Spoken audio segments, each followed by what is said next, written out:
Hello friends, welcome to Shri Shri food. આજે આપણે બનાવીશું તવા પીઝા. સાંભળીને જ મોઢામાં પાણી આવી ગયું ને? જે લોકો પાસે ઓવન ન હોય અને પીઝા ખૂબ જ ભાવતા હોય તો એ લોકો માટે આ વિડીયો ખૂબ જ યુઝફુલ છે. અને તવા પીઝા ખૂબ જ ટેસ્ટી હોય છે અને તેને બનાવવા ખૂબ જ ઇઝી છે. તો ચાલો તવા પીઝા કેવી રીતે બનાવવા તે જોઈ લઈએ. તો સૌથી પહેલાં આપણે વેજીટેબલ પીઝા બનાવવા માટે અહીંયા મેં શાકભાજી લીધેલું છે, જેમાં આપણે કોબીજ લીધેલી છે, સાથે જ કેપ્સિકમ, ગાજર અને ફણસી લીધેલી છે. કોબી અને ગાજરને છીણીને તૈયાર કરવાનું છે. કેપ્સિકમને આપણે ઝીણું સમારી લઈશું અને ફણસીને પણ આપણે ઝીણી સમારીને તૈયાર કરીશું. તો તૈયાર કરી લઈએ. અહીંયા મેં બટેટા પણ બાફીને તૈયાર કરેલા છે, તેની પણ આપણે છાલ નીકાળી તૈયાર કરી લઈશું. તો વેજીટેબલ આપણે કટ કરીને તૈયાર કરીએ. બંને વેજીટેબલને આપણે ઝીણું કટ કરવાનું છે, તો કરી લઈએ. આપણે બધું જ વેજીટેબલને આ રીતે છીણીને અને ઝીણું સમારીને તૈયાર કરી લીધેલું છે. હવે આપણે પીઝા માટેનું સ્ટફિંગ તૈયાર કરીશું. તો તેના માટે એક પેન લીધેલું છે. પેનની અંદર 2 થી 3 ટેબલ સ્પૂન જેટલું તેલ લીધેલું છે. તેલને ગરમ થવા દઈશું.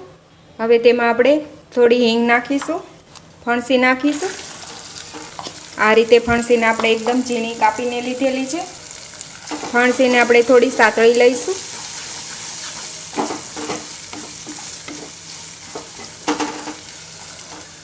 ગાજર નાખીશું. ગાજરને આ રીતે છીણીને લીધેલું છે. સાથે જ આપણે કોબી પણ નાખીશું. સાથે જ આપણે કેપ્સિકમ પણ નાખીશું.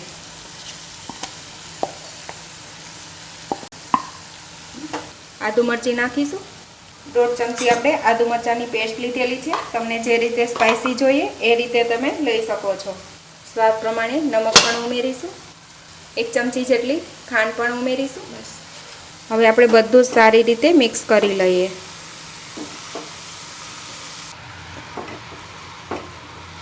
હવે બધું સારી રીતે મિક્સ થઈ ગયું છે. હવે આપણે ઢાંકીને 10 થી 15 મિનિટ માટે ચડવા દઈશું.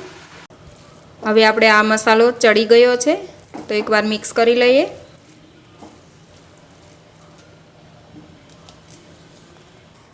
હવે તેની અંદર આપણે જે બાફીને બટેટા તૈયાર કર્યા હતા તેનો માવો નાખીશું. સાથે જ આપણે 1 ચમચી પીઝાનો મસાલો નાખીશું. 1.5 ચમચી જેટલો નાખેલો છે. 1 લીંબુનો રસ નાખીશું. 1 ચમચી સોયા સોસ નાખીશું. હવે આપણે બધું જ મિક્સ કરી લઈએ. હવે આપણું પીઝા માટેનું સ્ટફિંગ તૈયાર થઈ ગયું છે. તેને આપણે નીચે ઉતારી લઈશું. હવે આપણું પીઝા માટેનું સ્ટફિંગ ઠંડુ થઈ ગયું છે. હવે આપણે પીઝા ટોપિંગ કરીશું. પીઝા બેઝ લીધેલો છે.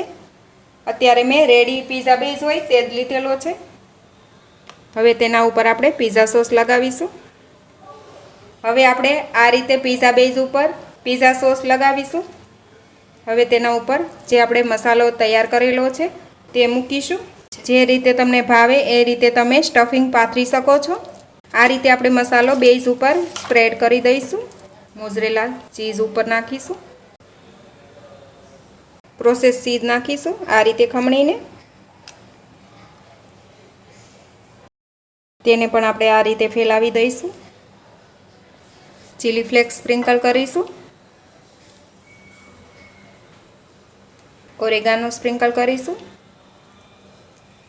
હવે આપણે પીઝાને શેકાવા માટે મૂકી દઈએ. પીઝાને આપણે શેકાવા માટે એક પેન લીધેલું છે. તેની અંદર બટર નાખીશું.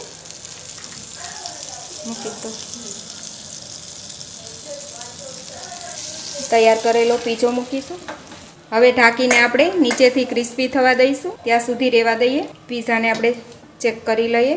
આ રીતે આપણો પીઝો તૈયાર થઈ ગયો છે. બહાર લઈ લઈએ. પીઝાને આપણે કટ કરી લઈએ.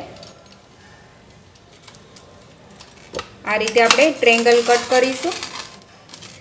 તમને અવાજ સંભળાઈ રહ્યો હશે. આપણા પીઝા એકદમ ક્રિસ્પી શેકાઈને તૈયાર છે. તો આ રીતે મેં પીઝાને કટ કરીને તૈયાર કરી લીધેલો છે. આ પીઝાને તમે ટોમેટો કેચઅપ સાથે ખાઈ શકો છો. તો તૈયાર છે આપણા વેજીટેબલ પીઝા.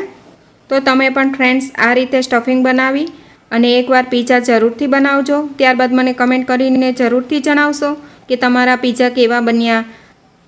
અને ફ્રેન્ડ્સ, આજનો વિડીયો પસંદ આવ્યો હોય તો વિડીયોને લાઇક કરજો, તમારા ગ્રુપમાં વધુને વધુ શેર કરજો અને મારી આ ચેનલને સબસ્ક્રાઈબ જરૂરથી કરજો. તો ફરી મળીશું ફ્રેન્ડ્સ એક નવા વિડીયો સાથે. Thanks for watching.